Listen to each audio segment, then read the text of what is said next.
oğlan, ay şirin dili oğlan. Anam sana kız verme, git sana kalsan oğlan. Anam sana kız verme, git sana kalsan oğlan.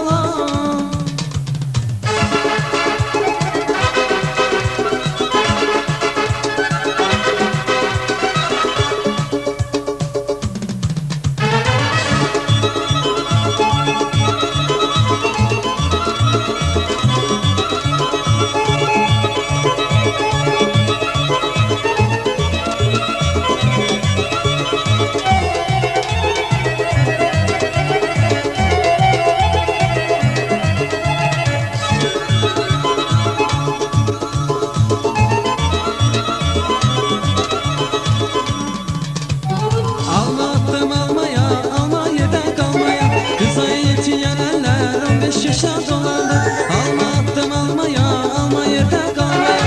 Kızla ilçi gelenler 15 yaşa dolandı. Atelli telli yollan, ay şirin dili yollan. Atelli telli yollan, ay şirin dili yollan. Anam sana kız verme, git sana kalsan oğlan. Anam sana kız verme, git sana kalsan oğlan.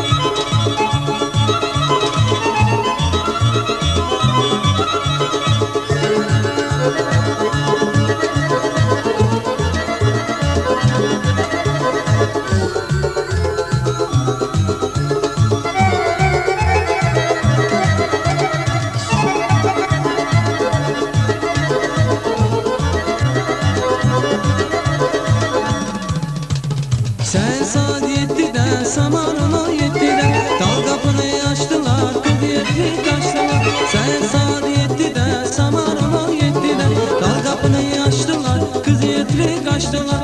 Atelli telli yollan, ay şirin